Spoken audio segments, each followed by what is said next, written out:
Alhamdulillahi ala ni'matil islam wa kafa biha min ni'mah wa salatu wassalamu ala al-mab'usi rahmatan lil alamin wa ala alihi wa ashabi ajma'in.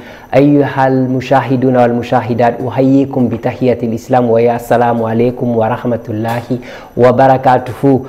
Plus de 2 500 000 fidèles musulmans se préparent pour le pèlerinage en Arabie Saoudite dans les semaines à venir.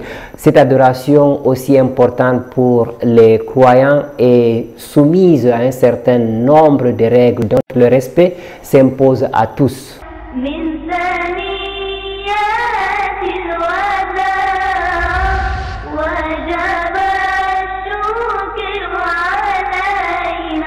Pour enseigner les rites du Hajj aux musulmans d'ici et d'ailleurs, Cheikh Zakaria Ndotti a écrit récemment un ouvrage intitulé Cahier du Hajj et de la Umrah. Tout au long de cette émission, nous allons parler de ce livre en compagnie de son auteur. Mais avant, nous vous invitons à écouter tout en méditant les paroles d'Allah, exalté soit-il.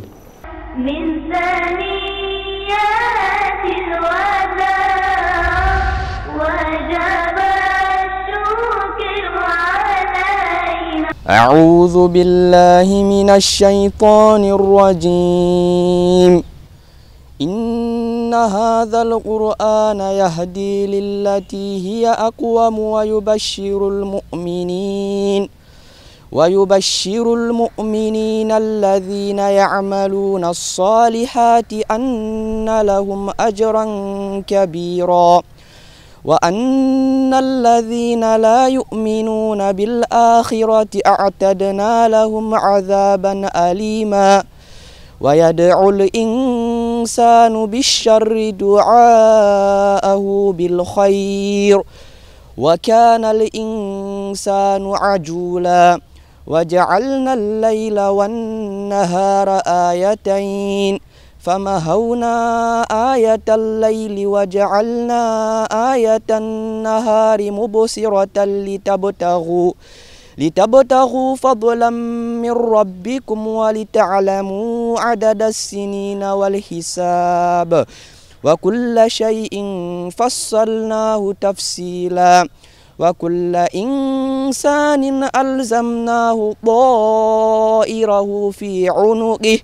ونخرج له يوم القيامة كتابا يلقاه منشورا اقرأ كتابك كفى بنفسك اليوم عليك حسيبا من اهتدى فإنما يهتدي لنفسه ومن ضل فإنما يضل عليها ولا تزر وازرة وزر أخرى وما كنا معذبين حتى نبعث رسولا وإذا أردنا أن نهلك قرية أمرنا متر فيها ففسقوا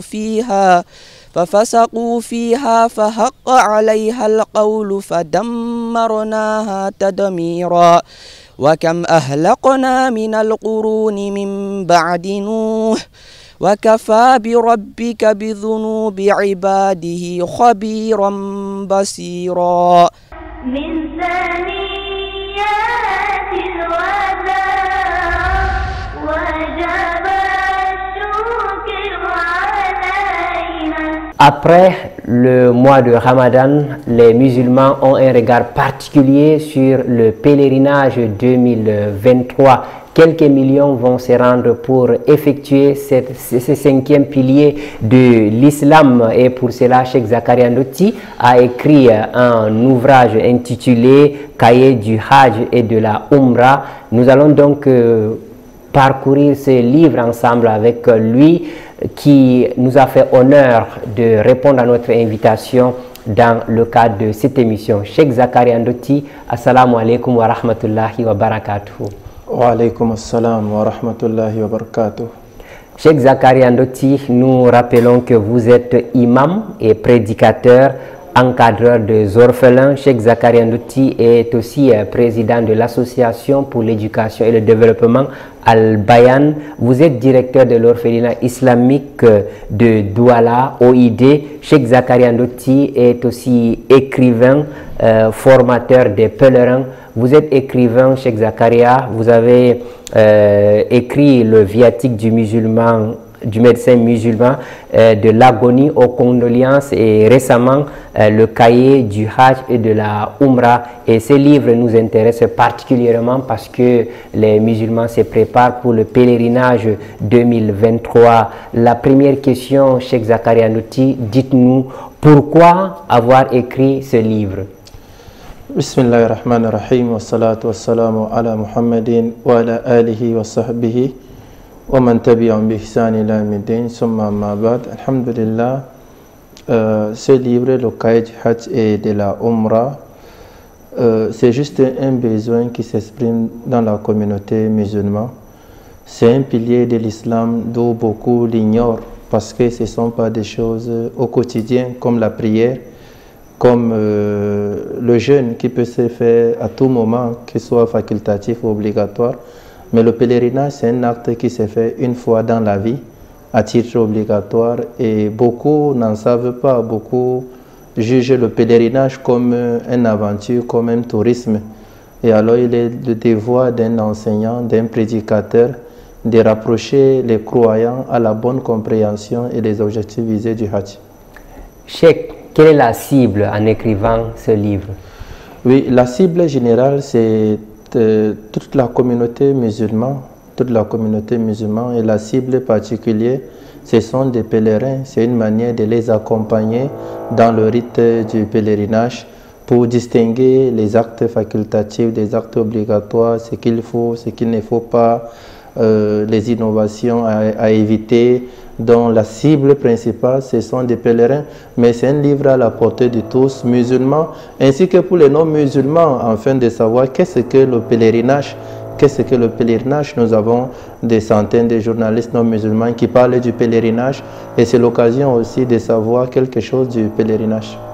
D'accord. Cheikh, nous savons qu'on ne se lève pas du jour au lendemain pour écrire un ouvrage, et surtout quand ça parle de l'islam. Quand avez-vous débuté sa rédaction? Bon, je dirais la rédaction a commencé depuis 2016, parce que depuis 2016, j'ai accompagné des pèlerins chaque année. J'essaie d'organiser des séminaires, des cours, des renforcements des capacités pour les hommes ainsi que pour les femmes dans la cité de Douala. Et donc j'ai préparé un support, et c'est avec ce support-là que je les enseigne, je les forme. Et à chaque année, j'essaie de faire une mise à jour du support, dont j'ajoute d'autres choses, je réduis d'autres. Et j'ai vu pourquoi pas faire en bénéficier à toute la communauté du monde, pour en bénéficier le peu, sans oublier que des milliers de livres sur le Hajj et la Umrah ont été écrits dans le monde, précisément en langue arabe. Mais dans le milieu francophone, il y a peu de livres qui ont été écrits et qui ont été traduits. Donc depuis 2016, d'où j'ai commencé, et depuis 2022, d'où j'ai décidé de mettre le livre à la disposition de la communauté, ceci à l'aide du frère traducteur Suleiman Abba, l'inspecteur de la langue arabe, l'inspecteur national à la langue arabe. Il nous a assisté à la traduction du livre, et voilà le livre. Voilà, ça veut dire que la rédaction vous a pris beaucoup de temps, particulièrement à d'autres ouvrages que vous avez écrits? Oui, parce que c'est une rédaction que chaque année j'ai fait une mise à jour, parce qu'au début, ce n'était pas un document que j'avais préparé pour la communauté comme un livre, mais c'était juste un support pour la formation des séminaires, un support de séminaires pour les croyants qui se préparent au pèlerinage. Donc, chaque fois, lorsque tu reviens dans ton support, tu vas voir toujours il y a des choses à réduire, à ajouter, à développer. Voilà. Oui, et dites-nous concrètement, comment est-ce que les choses se sont passées jusqu'à la production? Oui, alhamdulillah. D'abord, comme je disais, chaque année, j'essaie de retoucher pour mettre à jour et à la disposition des pèlerins qui vont se former auprès du centre Al-Bayan. Et lorsque j'ai vu que le document est important, et il est important aussi de le savoir, et alors j'ai contacté le frère Suleiman Abba pour l'en parler. Pourquoi pas en laisser un sadaqatul jariya pour la communauté, quelque chose qui sera utile. J'ai un document que j'aimerais qu'on la traduise en français. Je crois qu'elle peut être utile. Et il a répondu favorablement, comme il a fait sur le dernier livre qui était de l'agonie aux condoléances. Et il a pris toute une année en train de la traduire. Et après la traduction, nous sommes passés à l'impression. Et aujourd'hui, alhamdulillah, l'ouvrage se trouve dans toutes les régions du Cameroun, alhamdulillah. D'accord. Cheikh, ça veut dire que, contrairement à d'autres adorations, le pèlerinage, avant d'effectuer cet acte-là, il faut aller à l'école du pèlerinage. Oui, automatiquement, il faut passer à l'école du pèlerinage parce que c'est un pilier qui ne se fait pas sur place. Vous voyez les 5 piliers de l'islam, l'attestation de foi, tu peux la faire sur place, la prière c'est sur place, le jeûne c'est sur place, l'aumône c'est sur place qu'on appelle zakat, mais le pèlerinage il faut se déplacer.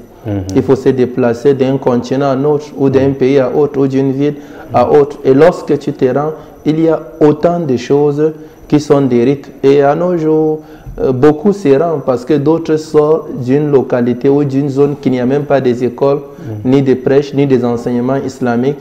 Lui, il aimerait juste effectuer ce devoir qui est le pilier de l'islam. Et alors, de sa maison à l'aéroport, de l'aéroport, il va aller. Et lorsque tu te rends là-bas, tu ne sais pas quoi faire. Tu suis les gens juste, on te dit va à gauche, tu pars à gauche, va à droite, tu pars à droite. Mais à partir d'un support, d'où nous avons mis ce support accompagné d'un autre support audio, vidéo, lors de nos formations, lors de nos séminaires, ça aide vraiment les pèlerins à accomplir ces rites précieux. D'accord, Cheikh. Parce qu'il s'est dit que quelqu'un ne peut pas prendre un livre et comprendre quand il s'agit de l'islam, il faut être à côté d'un imam.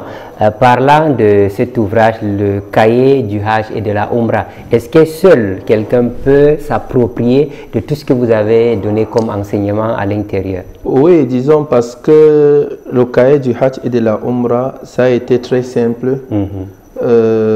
Même à la traduction, ça a été fait au juste milieu.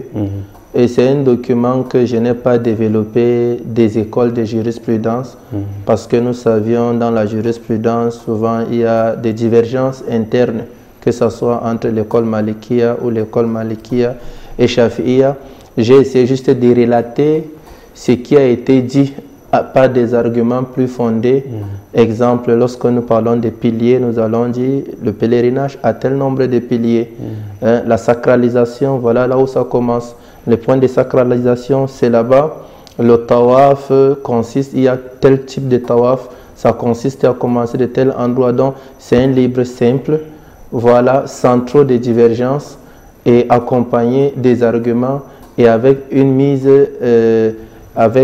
qui est accompagné aussi des images, avec des images, illustrations des images pour te montrer ici c'est Jamarat, ici c'est Arafat, et aussi avec une autre chose qui est la mise en garde des innovations et des choses les plus répandues qui ne font pas partie du pèlerinage, parce qu'il y a des choses qu'on voit à travers les réseaux sociaux d'où les gens croient que c'est le pèlerinage, ou ce sont des innovations. Donc à chaque chapitre, j'essaie de mentionner les innovations du chapitre. Exemple, les innovations de Tawaf, les innovations de la Safa et Marwa, des choses à s'éloigner du jour de Arafat. Donc voilà, en quelque sorte. Voilà, et voilà, je mentionne que, comme vous l'avez dit, nous constatons ici qu'il y a des images à l'intérieur et qui expliquent tout simplement ce que c'est le Hajj ainsi que les différents rites et piliers que l'on retrouve dans le cadre du Hajj. Cheikh, peut-être on va vous poser une autre question avant de marquer notre premier arrêt. Quels sont les grands axes dans ces cahiers-là? Oui, les grands axes dans ce cahier, c'est un cahier qui a été fait par chapitre. On a 7 chapitres qui sont les grands axes très très capitaux, d'où nous allons voir d'abord la généralité du Hajj. Il faut savoir qu'est-ce que le Hajj, quand le Hajj a été prescrit, et aussi les récompenses, les résultats du Hajj, les fruits, les objectifs du Hajj. Comme deuxième chapitre, nous avons les éléments constitutifs du Hajj. Pour celui qui aimerait faire son Hajj, il y a des éléments capitaux qu'on aimerait que le pèlerin essaye de s'approcher. Et aussi comme troisième chapitre, la sacralisation ou al-ihram. La sacralisation, c'est l'état, c'est l'état d'où le pèlerin se trouve, c'est l'état pratique du Hajj ou de la Umrah. C'est l'état qu'on t'impose quelques interdictions. Exemple, c'est l'état qu'on interdit de raser ses cheveux, de fermer, de couvrir sa tête si c'est un homme, de se parfumer, de porter un habit cousu. On appelle ça l'état de sacralisation. Ça a une durée bien précise. Il y a des choses interdites. Il y a les pénalités au moment que tu délaisses les actes obligatoires ou des choses. Et aussi du début à la fin. Et aussi, il y a le tawaf. Ce qui est plus important du tawaf, il y a les différents types de tawaf. Tawaf al-ifada, on a tawaf al-nafila, tawaf al-umra. Il y a autant de différents types de tawaf.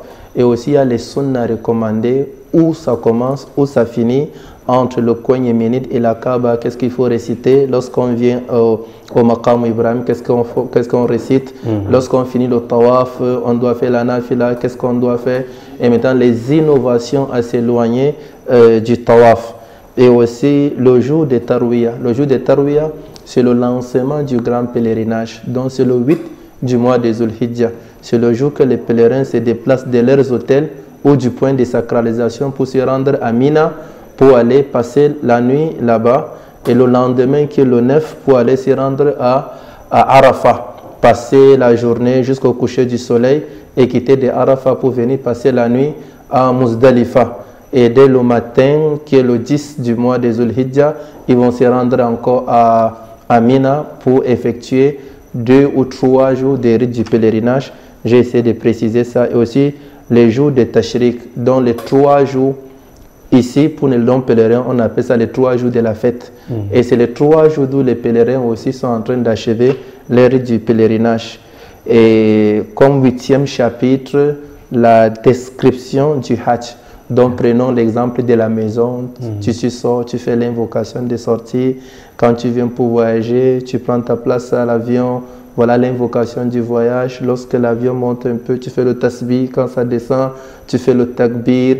Et dès que tu viens du point de sacralisation, tu commences à talbiya, labbaik, Allahumma labbaik. Tu vas aller faire la tawaf. Après la tawaf, la safa et marwa. Et puis tu vas réduire tes cheveux. Si tu as pris l'option, parce qu'il y a 3 options du pèlerinage. Il y a séparé le pèlerinage de la umrah, qu'on appelle ça at-tamattu. Il y a jumelé le hajj et la umrah, qu'on appelle ça al-qiran. Il y a effectué le pèlerinage simple qu'on appelle ça al-ifrat. Donc comment pratiquer jusqu'à finir et venir rester, attendre le 8 du Zulhijjah pour continuer. Et aussi l'avant-dernier qui sont les visites. Les visites, il y a des visites qui sont mentionnées à titre de récompense. Les visites des 2 mosquées saintes, la visite des cimetières, visite des monts Uhud. Ça, il y a des récompenses. Et il y a des visites qui ne sont pas fondées. On dit qu'on va aller visiter la grotte de Hira, la grotte de Thawr. Peut-être à titre historique, on peut se rendre, mais ce ne sont pas des choses qu'on a mentionnées, qui ont des récompenses. Et à la fin, quelques images illustratives qui permettent à la personne de ce qu'on a mentionné, voilà l'image de la chose mentionnée. D'avoir une idée avant d'arriver en Arabie Saoudite. Inch'Allah. D'accord, merci à vous, Cheikh Zakaria Ndoti. Nous allons donc marquer notre arrêt et on se retrouve juste après, Inch'Allah.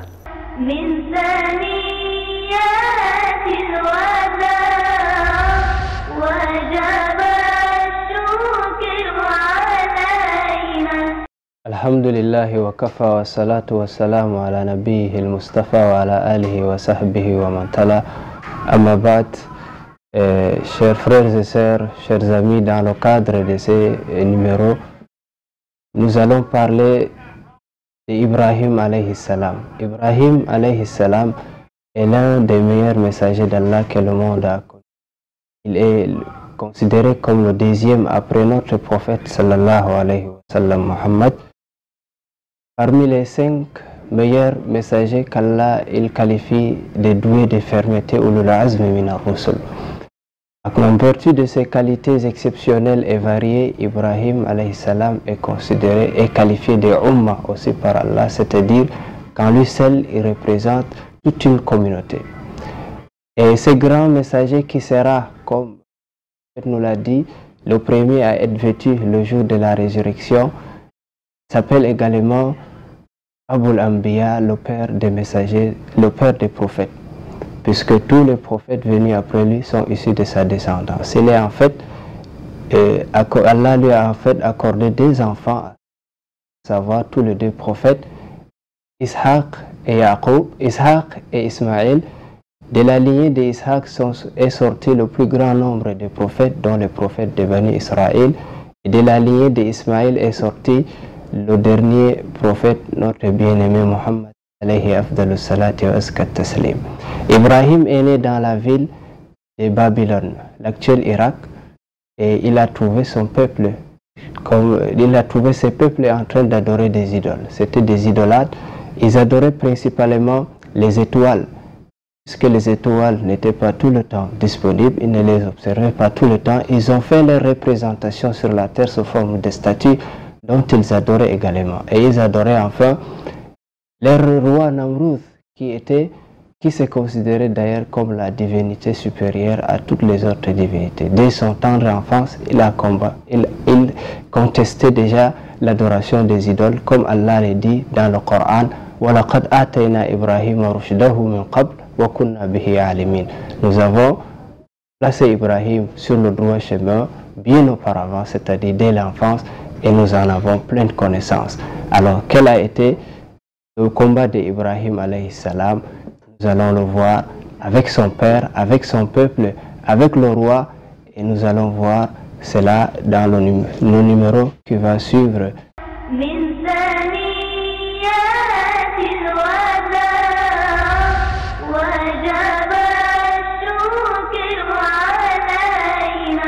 Alhamdulillah wa kafa wa salatu wa salam ala nabiyhi al-Mustafa wa ala alihi wa sahbihi wa mawala. Chers amis, nous allons continuer, Inch'Allah, avec l'histoire d'Ibrahim que nous avons débuté. Nous avons présenté quelques mérites d'Ibrahim, sa naissance et le combat et la clairvoyance qu'Allah l'a accordée dès son enfance. Alors, Ibrahim, étant déjà petit, il s'opposait à son père qui était le principal sculpteur des idoles et le proche de Namrud, le roi qui s'est considéré comme Dieu. Alors, malgré qu'il s'opposait à l'adoration des idoles, son père l'obligeait d'aller vendre ses idoles. Mais lui, il traînait ses idoles dans la rue en disant qui veut acheter ce qui ne peut rien ni le servir, ni le servir d'aucune utilité. Et il revenait le soir, personne n'achetait. Et finalement, son père Azara a décidé d'arrêter de l'envoyer vendre les idoles. Quand il grandit juste un peu, il a commencé à converser avec son père pour essayer de l'amener à la raison, de le convaincre d'abandonner les idoles. Allah a compté cela dans Suratul Maryam en disant وَاذْكُرْ فِي الْكِتَابِ إِبْرَاهِيمَ إِنَّهُ كَانَ صِدِّيقًا نَبِيًّا إِذْ قَالَ لِأَبِيهِ يَا أَبَتِ لِمَ تَعْبُدُ مَا لَا يَسْمَعُ وَلَا يُبْصِرُ وَلَا يُغْنِي عَنْكَ شَيْئًا يَا أَبَتِ إِنِّي قَدْ جَاءَنِي مِنَ الْعِلْمِ مَا لَمْ يَأْتِكَ فَاتَّبِعْنِي أَهْدِكَ صِرَاطًا سَوِيًّا إلى آخر. Il a essayé de le convaincre à revenir sur le droit chemin, à le suivre, lui qui recevait les révélations venant d'Allah, afin qu'il soit bien guidé, parce que l'adoration des idoles, c'est l'œuvre des shaitan. Il a fait tout cela avec sagesse, avec tendresse et avec bonne exhortation, mais malgré tout, son père lui a répondu avec violence en lui disant Araghibun anta an alihati ya Ibrahim لئن لم تنته لأرجمنك واهجرني مليا. Est-ce que tu éprouves de dédain, de la haine contre mes idoles, ô Ibrahim? Si tu n'arrêtes pas, je finirai certainement par te lapider et éloigne-toi de moi pour bien longtemps. Alors Ibrahim alayhi salam n'a pas du tout baissé le bras, il a continué son combat envers son peuple également, avec d'une manière très astucieuse. Ce peuple qui était en train d'adorer des étoiles, il est venu un jour les trouver en train d'adorer ces idoles, il pointa une étoile et dit, moi voici mon Seigneur. Alors juste après l'étoile a disparu, il dit, moi je ne peux pas prendre comme Dieu des choses qui disparaissent. Après cela, il a encore indexé la lune. Et la lune a disparu également. Il dit, si mon Dieu ne me guide pas, je risque d'être parmi les gens égarés. Par après, il a choisi le soleil. Il dit, voilà mon soleil qui est grand, mon Dieu qui est plus grand. Et par après, quand le soleil le soir disparaît, il dit, alors, ô mon peuple, je me désavoue de ce que vous adorez en dehors d'Allah. Moi, j'adore Allah seulement, qui est le créateur des cieux et de la terre. Je ne suis point du nombre des gens qui l'associent. Et c'est comme ça que son peuple a essayé de disputer avec lui, mais il a eu dessus sur eux. Nous allons voir la suite de son combat. À la prochaine fois, Inch'Allah.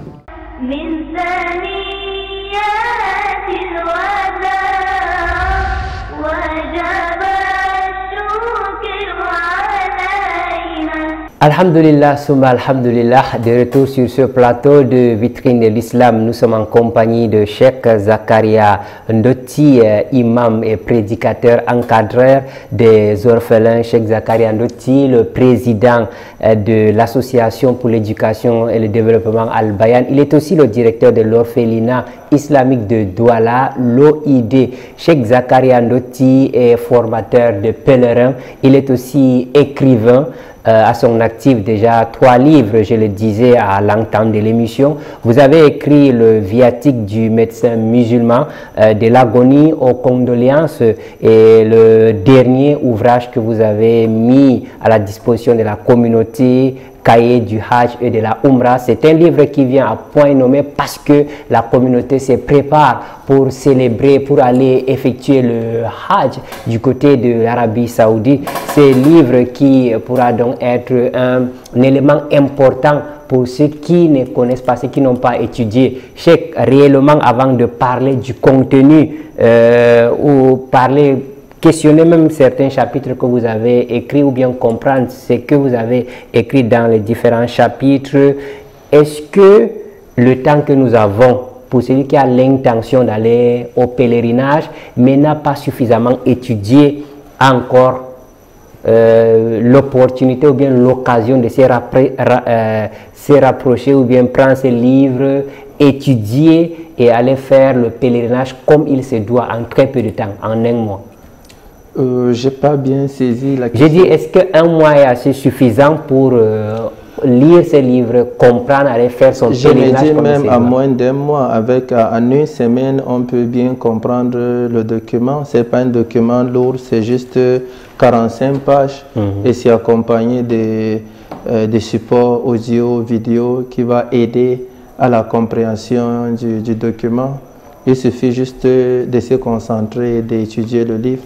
En une semaine, on peut bien comprendre le pèlerinage. D'accord. Parlant donc de ce document, au chapitre 5, vous avez parlé de la sacralisation. Cheikh Zakaria Ndoti, pour ceux qui ne connaissent pas, ceux qui n'ont pas étudié, à quoi consiste la sacralisation?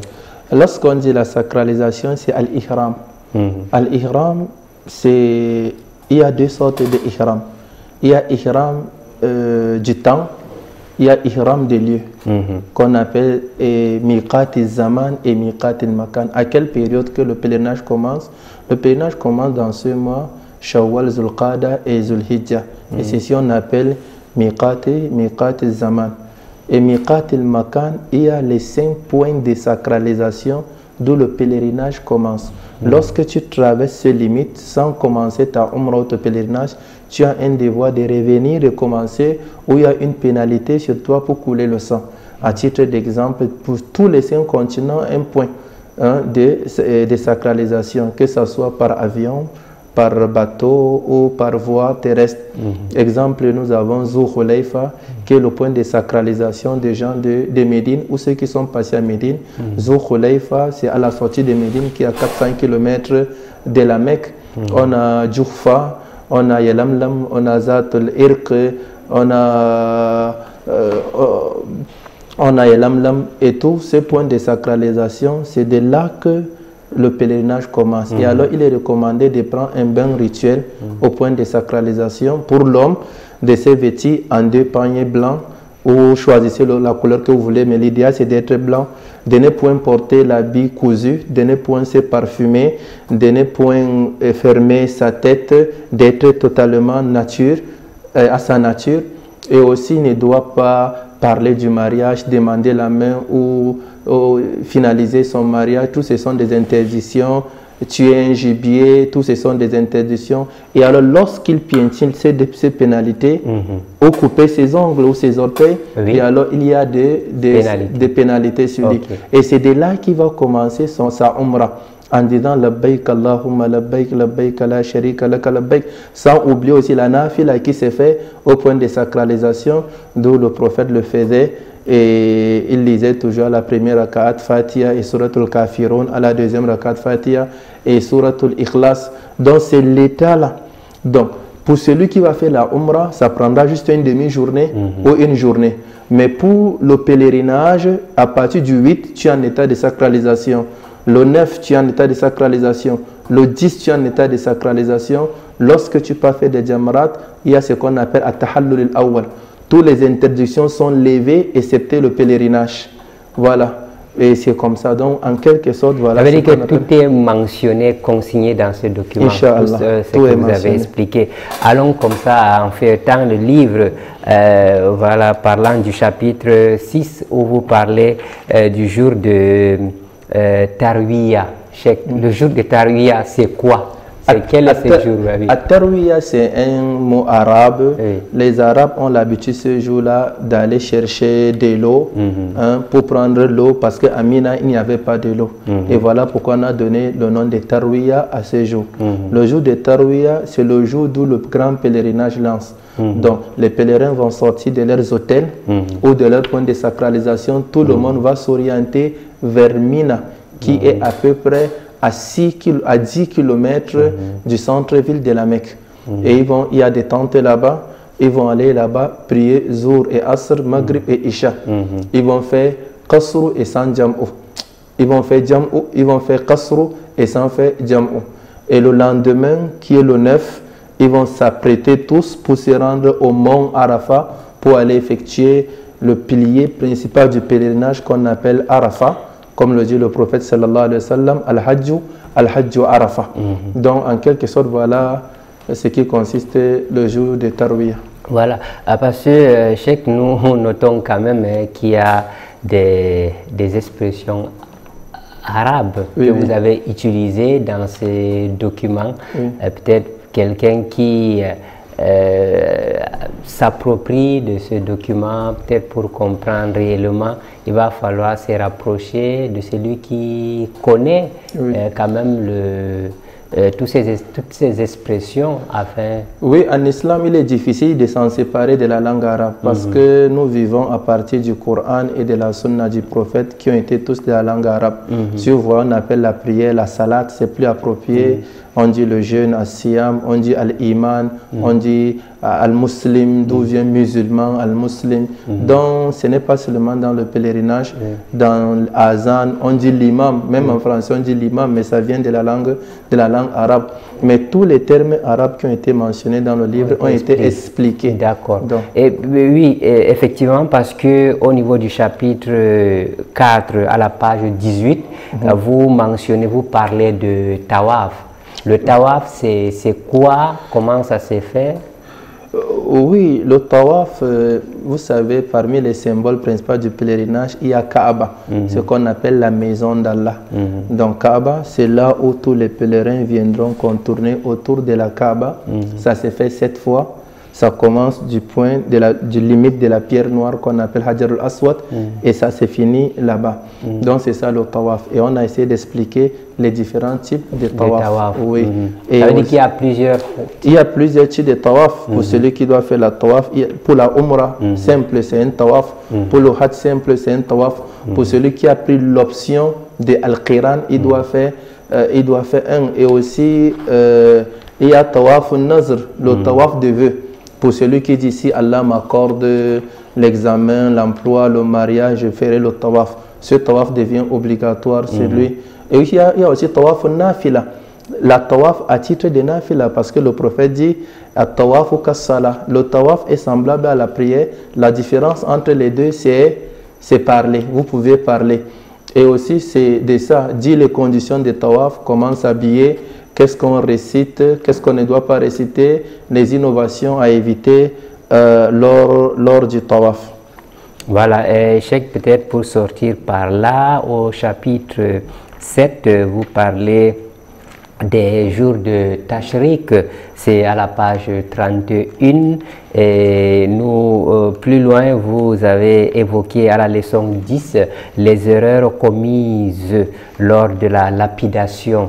Voilà, la lapidation, c'est quoi et quelles sont ces erreurs-là? Il y a ce qu'on appelle al-jamarat. Al-jamarat, il y a là où on jette des pierres. Voilà, on appelle ça jamarat. Il y a 3 lieux de jamarat dont on appelle lapidation. Il y a Jamaratul Aqaba al-Kubra, il y a Jamaratul Wusta et Jamaratul Sugra. Il y a le plus grand, il y a le moyen, il y a le petit. Et à chaque endroit, on lance 7 petites pierres. Voilà, ça se fait pendant 3 ou 4 jours. Bon, maintenant, ça a été recommandé de faire à titre adoratif, mais il y a des gens qui pensent que le Satan se trouve là-bas et c'est lui qu'on vise. Donc beaucoup croient ça, donc ce sont des erreurs les plus répandues. Et il y a des personnes qui disent des paroles qui ne sont pas permises.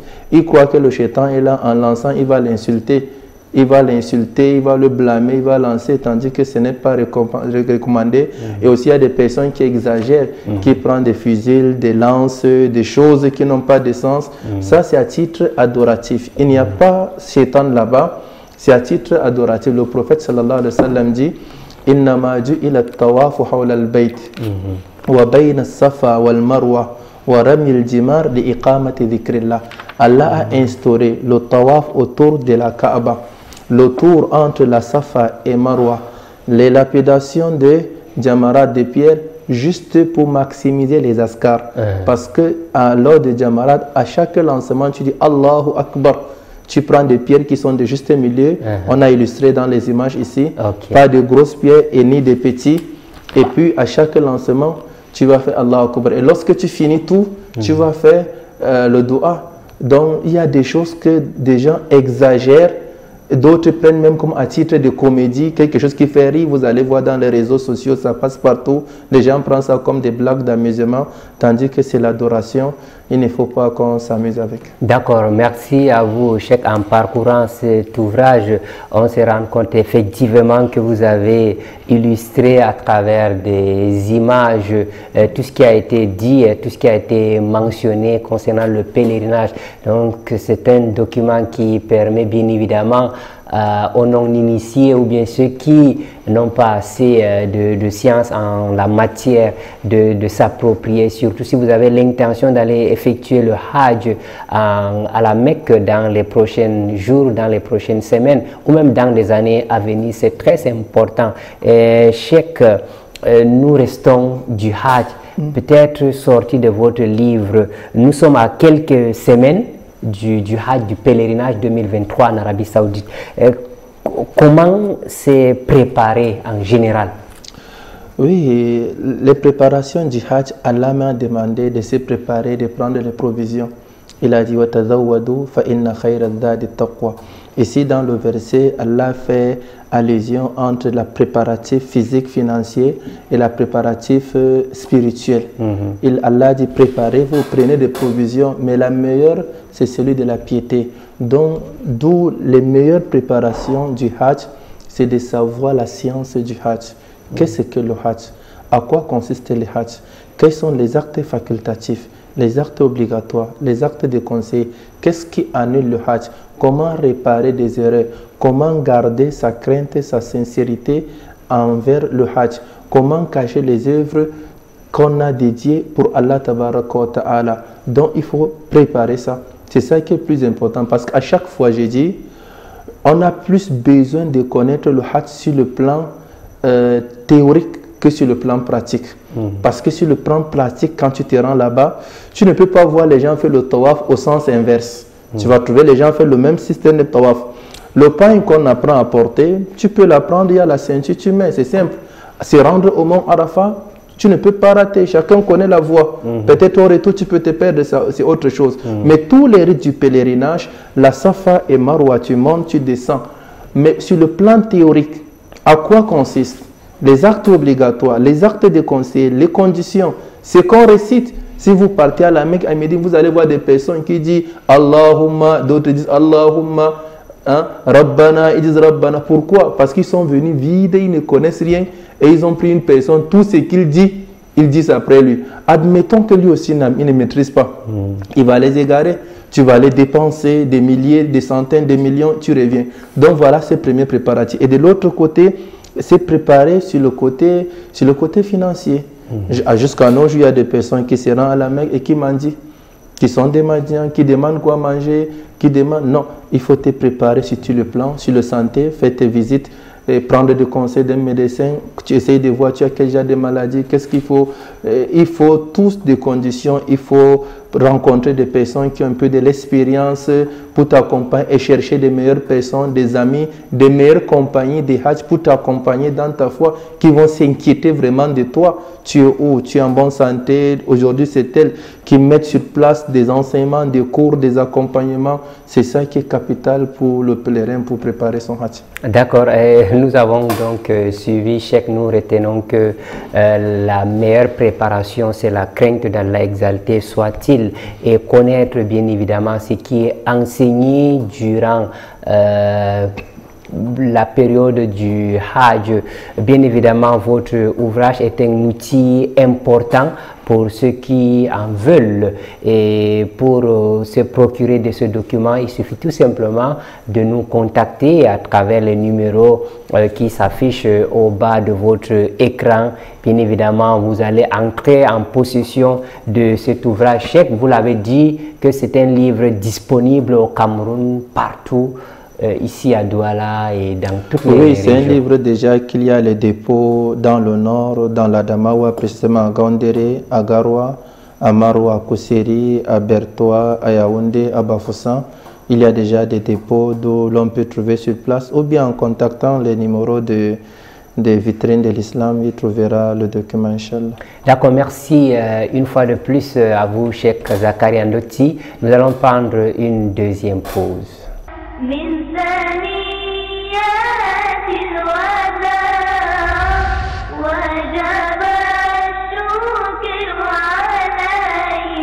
Alhamdulillah wa kafa wa salatu wa salam ala nabiyhi al-Mustafa wa ala alihi wa sahbihi wa man wala. Amma ba'd, mes chers frères et sœurs, dans le cadre de ces récits, nous allons continuer avec l'histoire d'Ibrahim alayhi salam. Nous avons vu comment il a mené son combat donc contre l'adoration des idoles vis-à-vis de son père ainsi que de son peuple. Maintenant, Ibrahim a décidé de passer à une vitesse supérieure. Ibrahim alayhi salam, il a profité d'un jour que son peuple était sorti hors de la ville pour aller faire leur fête traditionnelle, et lui il s'est rendu donc à la maison des idoles muni de sa hache. Il est allé leur parler, leur adresser la parole. Il leur demande: pourquoi vous ne mangez pas de la nourriture qu'on vous a apportée? Vous dites que vous êtes des dieux, on dit que vous êtes des dieux, mais vous ne pouvez même pas parler. Il les a détruits tous, il les a découpés en petits morceaux, il a accroché la hache sur la plus grande idole. Et dès que les gens sont rentrés, ils ont vu ce qu'ils qualifiaient certainement d'abomination et d'horreur.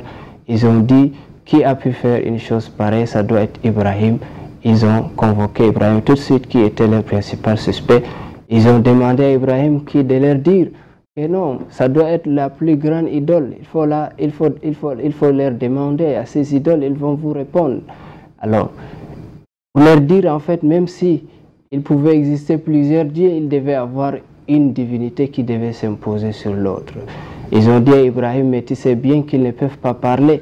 Ibrahim leur dit alors: profite pour leur dire cette vérité. Mais comment pouvez-vous prendre ce qui ne peut rien ni vous servir d'aucune utilité pour divinité? Fiez de vous et de tout ce que vous adorez en dehors d'Allah, ne raisonnez-vous pas? Alors ils se sont fâchés, ils ont dit harriquhu wansuru alihatakum in kuntum fa'ilin.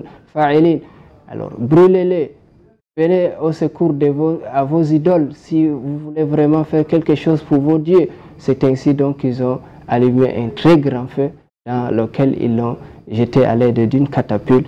Mais avant d'être jeté, comme rapporte Ibn Abbas, il dit Hasbi Allah wa ni'mal wakil qad qalaha Ibrahim hina ulqiya fin nar. Ibrahim avait dit Hasbi Allah wa ni'mal wakil lorsqu'on voulait le jeter dans le feu.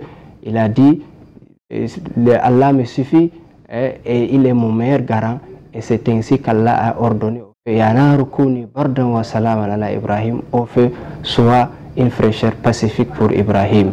Et c'est comme ça qu'Ibrahim est resté une bonne durée, il est sorti sain et sauf sans que le feu ne puisse le brûler.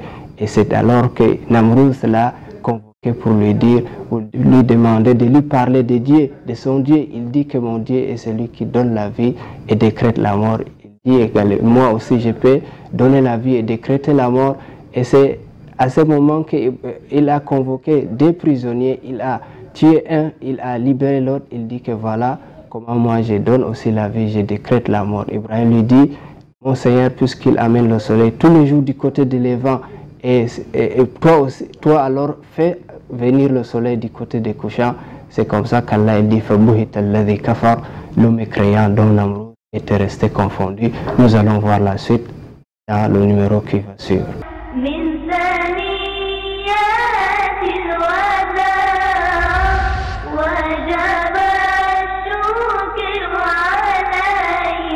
Alhamdulillah, summa alhamdulillah, de retour sur ce plateau de vitrine de l'islam, nous acheminons vers la fin de cette émission avec Cheikh Zakaria Ndoti. Nous parlons du livre qu'il a écrit récemment, à savoir Cahier du Hajj et de la Umrah. Cet livre approprié à ceux qui veulent faire le Hajj ou la Umrah ici au Cameroun ou partout dans le monde. Cheikh, s'il fallait donner un conseil précieux aux futurs pèlerins, que diriez-vous? Oui, les mêmes conseils que je donnerais pour moi-même et pour eux, qu'on sache que vraiment le pèlerinage c'est une adoration, ce n'est pas un tourisme, ce n'est pas un jeu, qu'ils font l'effort de l'apprendre et d'être sincères. Ce n'est pas un titre, lorsqu'on revient on t'appelle Aladji, on l'appelle Hadja. Ça, ce sont des coutumes et traditions qui ne sont pas fondées. On ne doit pas forcément nous appeler Aladji parce qu'on a fait le pèlerinage. Est-ce que c'est un problème si on vous appelle Aladji? On doit t'appeler le prière si tu pries ou le jeûneur si tu jeûnes. On ne doit pas, donc c'est l'adoration, on doit la garder à titre d'adoration. Mais à titre de donation des noms, on t'appelle Aladji avec pèlerinage, sans pèlerinage, il n'y a pas de problème. Mais sache que c'est une adoration pour Allah Tabaraka wa Ta'ala. Gardons notre sincérité, gardons nos œuvres, surtout en état de sacralisation, pas de vidéos, pas de selfies, ne montrez pas aux gens parce que ce que nous voyons tous les jours, tu adores Allah et tu publies, ce n'est pas sincère. Si c'est pour Dieu, il faut garder pour lui. Si tu vas te filmer, filme-toi hors des rites du pèlerinage. C'est comme une personne qui prie, prend une caméra et dit, et son téléphone dit nous sommes au deuxième rakat ou au troisième rakat. Ça ne donne pas. C'est le même cas pour le pèlerinage. Soyons sincères, c'est pour Allah. Ce n'est pas un titre, ce n'est pas une palmarès. D'accord. Merci Cheikh. Je crois que ces précieux conseils sont passés et que les uns et les autres ne vont plus commettre des erreurs qui sont déconseillées pendant le Hajj. Le Hajj qui est le 5e pilier de l'islam, très capital pour tout musulman qui a la possibilité d'effectuer cet acte d'adoration. Cheikh, nous avons parlé de long en large du Hajj, vous avez donné des conseils, vous avez parlé de votre livre, de votre livre intitulé Cahier du Hajj et de la Umrah, guide pratique du pèlerin pour les rites bien accomplis. Votre dernier mot, parce qu'il y a beaucoup de choses à dire. Oui, c'est juste le doa. J'implore Allah Tabaraka wa Ta'ala d'accompagner tous les pèlerins, de les accorder un pèlerin agréé, Hajjan Mabrour, wa Sa'yan Mashkour, wa Damban Makfour, et qu'Allah les accorde la sincérité, qu'Allah les préserve la santé, la paix, et qui n'oublie pas notre cher pays, de les mettre dans le doua. Qu'Allah tabaraka wa ta'ala exauce le doua de chacun de nous et qu'Allah nous accorde le meilleur. Et ça, c'est mon souhait pour tout le monde. Jazakallahu khairan, Cheikh Zakaria Ndoti, imam et prédicateur, encadreur de Zolfelin, président de l'association pour l'éducation et le développement Al-Bayan. Vous êtes aussi le directeur de l'orphelinat islamique de Douala, qui est créé depuis un an, quelques mois dans la ville de Douala. Cheikh Zakaria est aussi formateur des orphelins. Vous êtes écrivain. À votre actif 3 ouvrages: le viatique du médecin musulman, de l'agonie aux condoléances, et le dernier ouvrage que vous avez écrit, le cahier du Hajj et de la Umrah. Cheikh, merci à vous. J'espère que ces conseils ont été notés, et s'il y a d'autres préoccupations, veuillez contacter l'émission Vitrine de l'Islam ou pour entrer en contact avec Cheikh Zakaria Ndoti. Et voilà, au-delà de ce qu'il a dit, les extraits des vidéos de Cheikh Zakaria Ndoti sont partagés également dans les différents groupes Vitrine de l'Islam. Si vous ne faites pas partie, il suffit tout simplement de nous écrire et solliciter, voilà, manifester votre intérêt pour intégrer dans les différents groupes WhatsApp de Vitrine de l'Islam. Merci à Cheikh Zakaria Ndoti, merci également à vous, chers téléspectateurs. Vitrine de l'Islam de ce jour, point final sur ce. Subhanakallahumma wa bihamdika, nashhadu an la ilaha illa anta, nastaghfiruka wa natubu ilayk. Wassalamu alaikum wa rahmatullahi wa barakatuh.